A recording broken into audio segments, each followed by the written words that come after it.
من الشيطان اللعين الرجيم المردود. بسم الله الرحمن الرحيم. قال الله تبارك وتعالى في الكلام المجيد بعد أعوذ بالله من الشيطان الرجيم. بسم الله الرحمن الرحيم. وإذ واعدنا موسى 40 ليلة ثم اتخذتم العجل من بعده وأنتم ظالمون. صدق الله مولانا العظيم.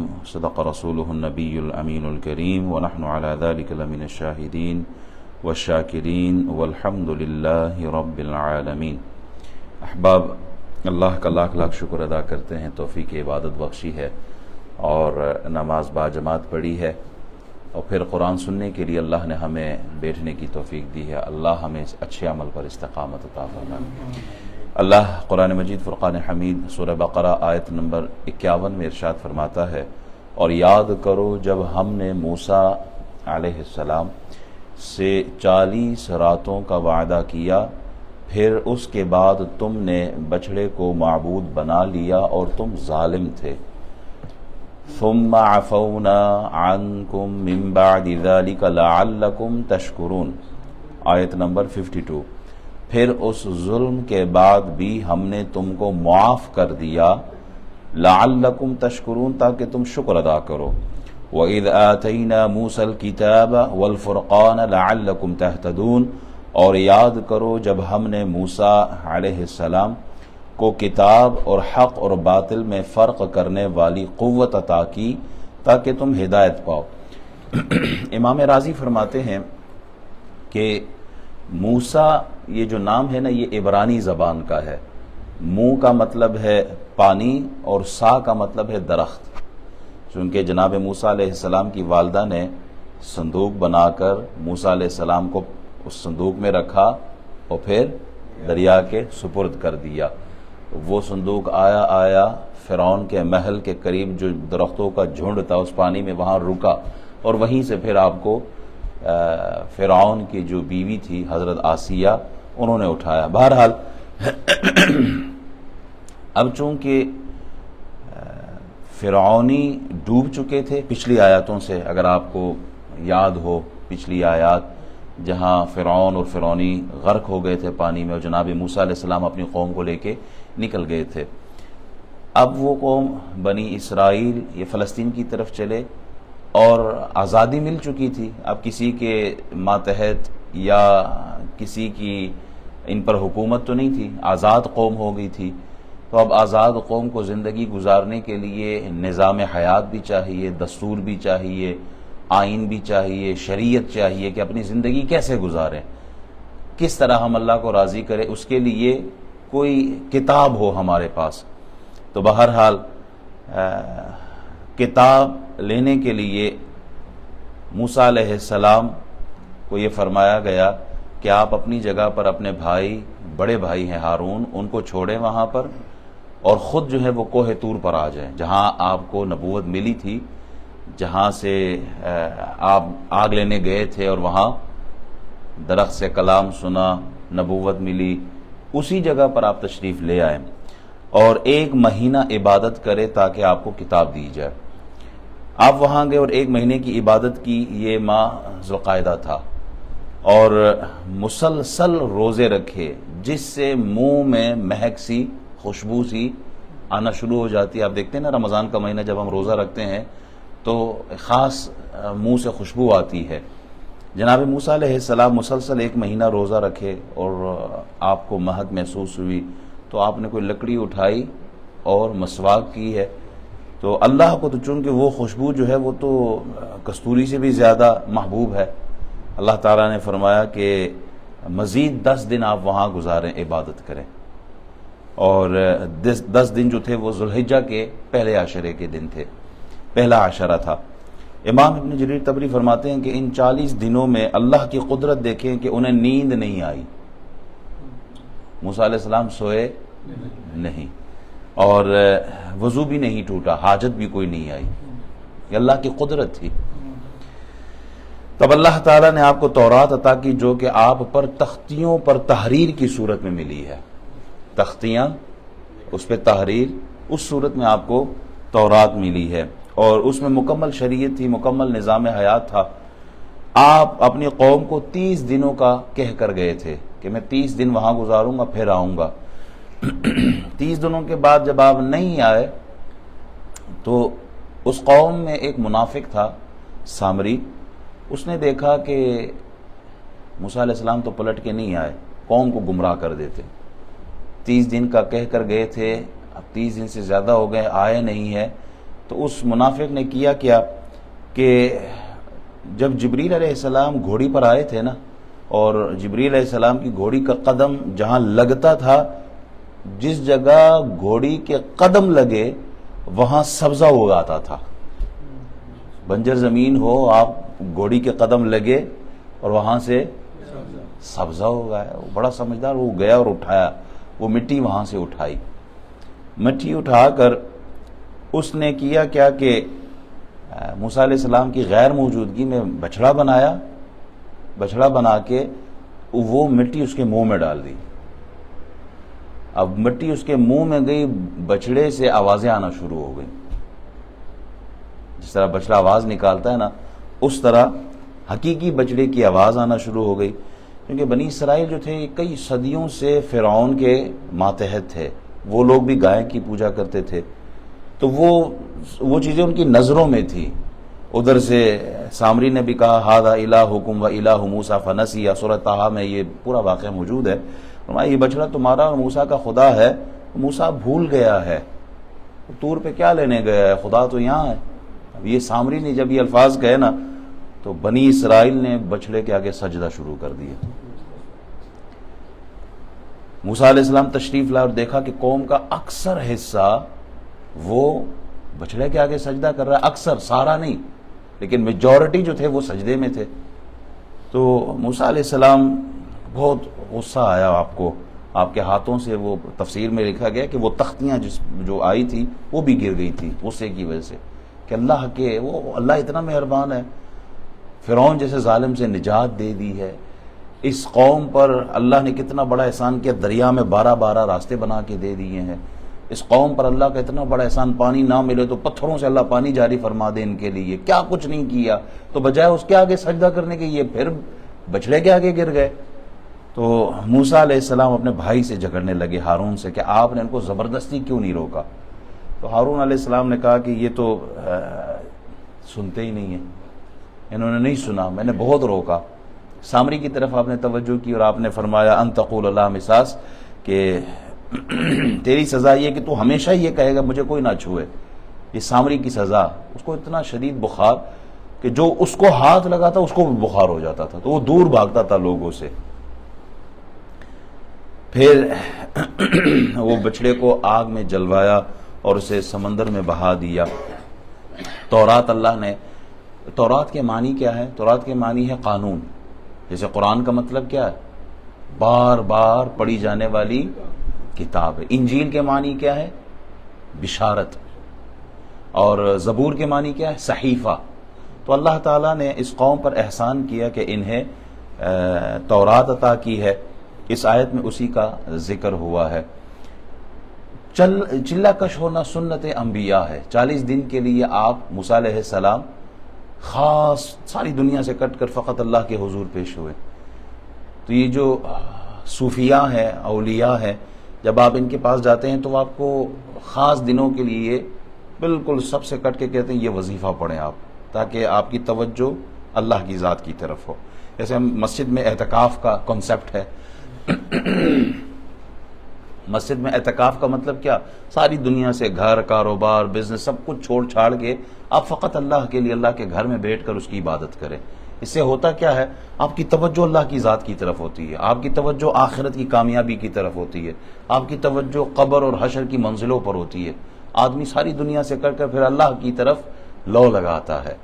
اب دیکھیں یہ بھی حدیث ہے نا کہ جس نے 40 دن نماز با جماعت پڑھی, تکبیر اولیٰ بھی مس نہ کی نا, تو اس کے لیے 2 چیزوں سے آزادی ہے, جہنم کی آگ سے آزادی ہے اور نفاق سے آزادی ہے. 40 دن کا کنسپٹ یہاں بھی پایا جاتا ہے. اسی طرح حضرت آدم علیہ السلام کی جو خمیر تھا, 40 دن تک جو مٹی تھی وہ 40 دن تک خمیر بنا کے رکھی گئی. بچے کو آپ دیکھیں ماں کے پیٹ میں نطفہ 40 دن تک رہتا ہے، پھر وہ خون 40 دن، پھر وہ گوشت کا لوتھڑا 40 دن، 120 دن کے بعد بچے میں روح پھونکی جاتی ہے۔ تو یہاں بھی 40 دن کا کنسیپٹ ہے۔ جس مسلمان کے جنازے میں 40 مسلمان جمع ہو جائے، اللہ ان کی بخشش فرما دیتا ہے۔ جس مسلمان کے حق میں 40 مسلمان دعا کرے، جنازے میں شریک ہو، تو اس کے لیے بخشش ہے۔ یہ بھی ابن ماجہ کی حدیث ہے، اور یہیں سے پھر وہ 40ویں کا کنسیپٹ آ جاتا ہے۔ کہتے ہیں نا یہ 40واں کدھر لکھا ہوا ہے؟ کہتا ہے کہیں نہیں لکھا ہوا۔ اللہ رحم فرمائے۔ اب مردوں کے لیے یعنی اپنے بزرگوں کے لیے دعا کرنا، یہ بھی پوچھا جائے گا، نہ دعا نہ کری، دعا نہ کری۔ بھائی کیوں نہ کریں بزرگوں کی؟ میرے والد، میرے دادا، میرے چاچا، میری والدہ، میرے بچے، میرے بھائی بہن، ان کے لیے میں دعا کروں تو آپ کیوں روک رہے ہیں؟ اللہ تعالی سمجھ عطا فرمائے۔ حضرت عمر رضی اللہ تعالیٰ عنہ کے زمانے میں ایک لڑکا تھا جو ایک عورت پر عاشق ہوا۔ عورت نے کہا کہ 40 دن عمر کے پیچھے نماز پڑھو، نماز پڑھنا، جماعت مس نہیں کرنا، اس کے بعد پھر دیکھیں گے۔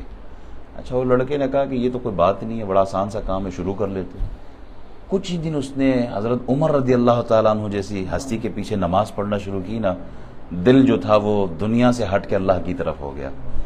40 دن باجماعت نمازیں حضرت عمر رضی اللہ تعالیٰ عنہ کے پیچھے انہوں نے پڑھی، تو جب وقت مکمل ہوا تو پھر عورت نے پیغام بھیجا کہ 40 دن ہو گئے ہیں، میں نے وعدہ کیا تھا۔ کہا نہیں، اب میری ملاقات اللہ سے ہو گئی ہے، اب تیری ضرورت ہی نہیں ہے۔ اچھا، اس عورت نے جا کے اپنے خاوند سے کہا کہ یہ معاملہ، خاوند گیا حضرت عمر کو بتایا۔ حضرت عمر رضی اللہ تعالیٰ نے فرمایا صدق اللہ، اللہ نے سچ کہا ہے۔ کیوں؟ ان الصلاۃ تنہی عن الفحشاء والمنکر، نماز جو ہے یہ گناہ کے کام سے، فحاشی سے، برے اعمال سے بندے کو بچا لیتی ہے۔ احباب، بنی اسرائیل گمراہ ہوئے جناب موسیٰ کے فقط 40 دن دور جانے سے۔ 40 دن موسیٰ علیہ السلام اپنی قوم میں نہیں تھے، گمراہ ہو گئے۔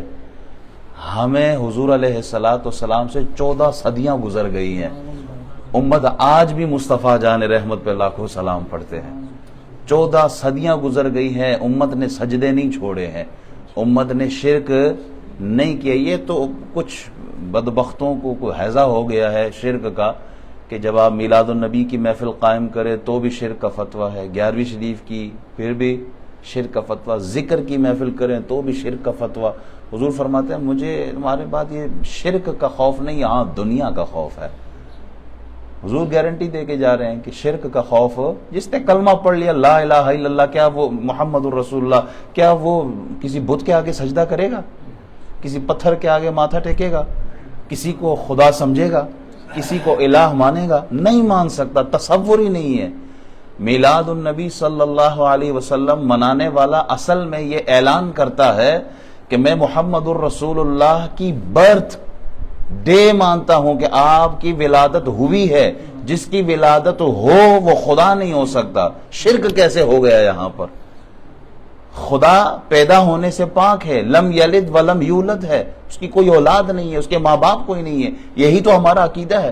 جشن عید میلاد النبی منانے والے اصل میں یہ پیغام دے رہے ہیں کہ ہم اللہ کو وحدہ لا شریک مانتے ہیں، اور مصطفیٰ کریم صلی اللہ علیہ وسلم کو اللہ کا بندہ اور رسول مانتے ہیں۔ اشہد ان لا الہ الا اللہ وحدہ لا شریک لہ واشہد ان محمدن، سب آپ کا ہے، محمدن عبدہ ورسولہ۔ ہمارے تو عام لوگوں کو پتہ ہے کہ رسول اللہ صلی اللہ علیہ وسلم اللہ کے بندے ہیں اور اللہ کے رسول ہے۔ میلاد النبی منانے سے بندہ کافر نہیں ہوتا، پکا سچا مسلمان ہو جاتا ہے۔ میلاد النبی کے جلسے سے بندہ اللہ کی توحید، رسول اللہ کی رسالت پر اقرار کرتا ہے۔ اللہ تعالی ہمیں سمجھ عطا فرمائے۔ اور ایک اور بات یہاں جو سیکھنے کو مل رہی ہے وہ یہ ہے کہ سامری جیسا جادوگر، وہ شعبدہ باز، جو کرتب دکھانے والا، قوم کو گمراہ کر بیٹھا۔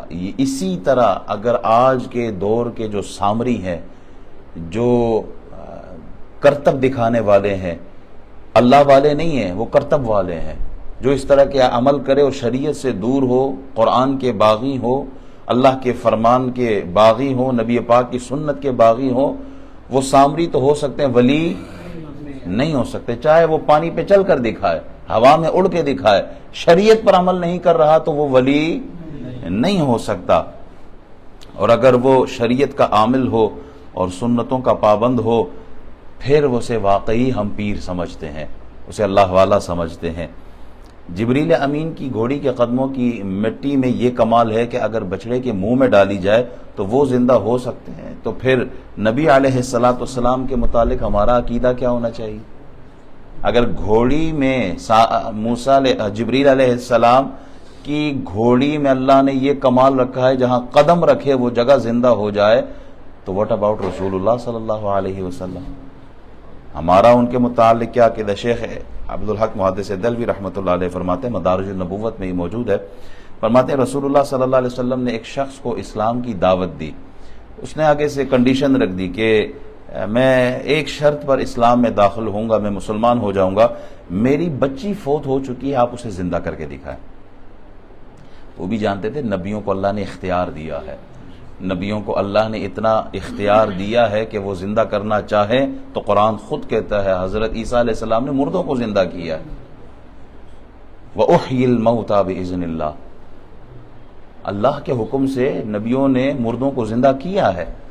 اچھا، نبی علیہ السلام نے فرمایا اس کی قبر دکھاؤ کہاں پر ہے. وہ حضور علیہ السلام کو لے کے گئے قبر کے پاس. نبی علیہ السلام نے اس لڑکی کو آواز دی تو لڑکی نے آگے جواب میں کہا لبیک و سعدیک، میں حاضر ہوں. حضور نے فرمایا تو دنیا میں واپس آنا پسند کرتی ہے؟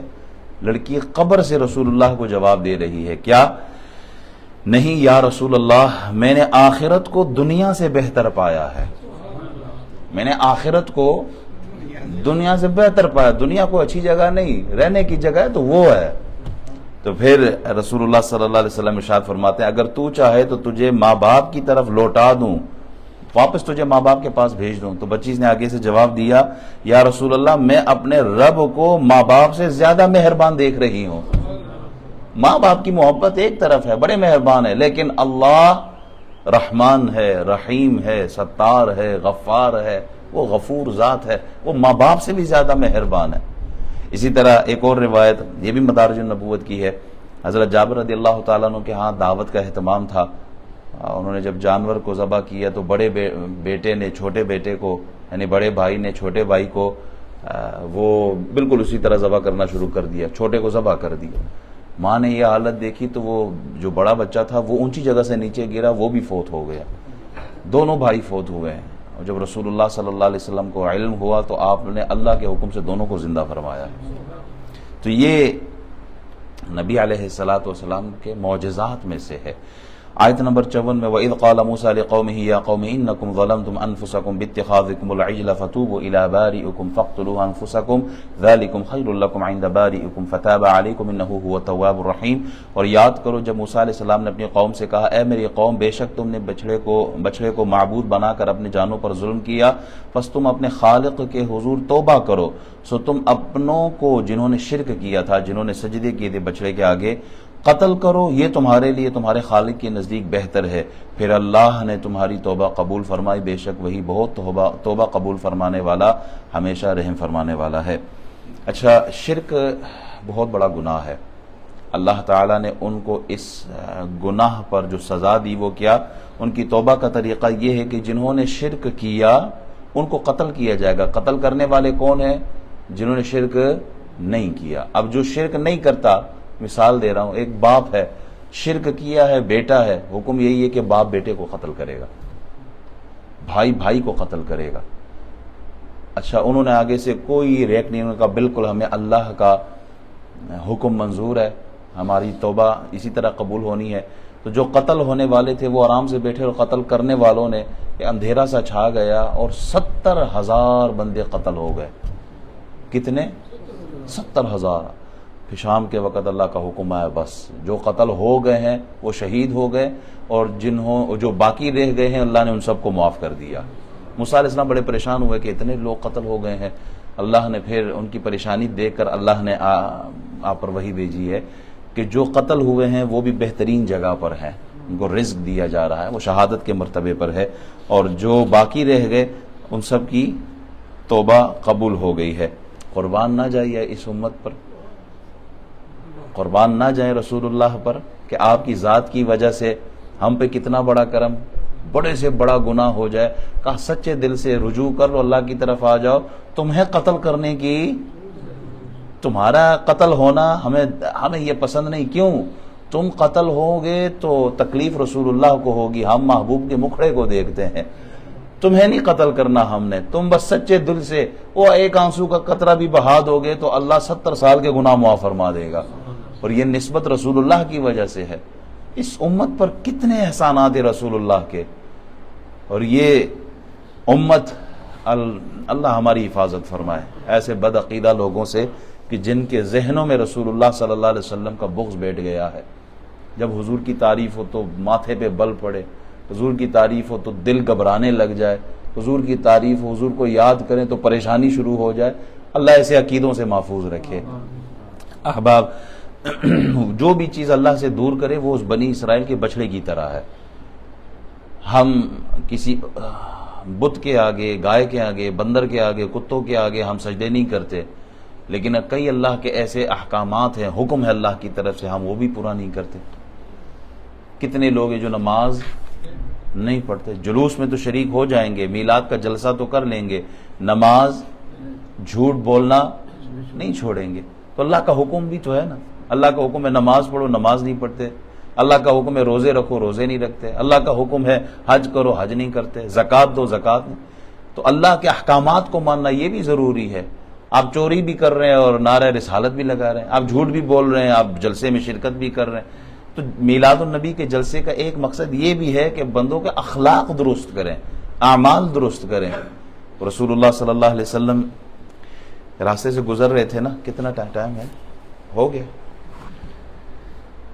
حضور علیہ السلام اپنے صحابہ کے ساتھ کیسے گزر رہے تھے نا، وہ ایک مردہ بکری دیکھی، بکری کا بچہ تھا، تو اسے اسمیل بھی آ رہی تھی۔ نبی علیہ السلام نے صحابہ کو دیکھا نا کہ صحابہ اپنے چہروں پہ ہاتھ، بو کی وجہ سے نا وہ ہاتھ رکھتے ہیں۔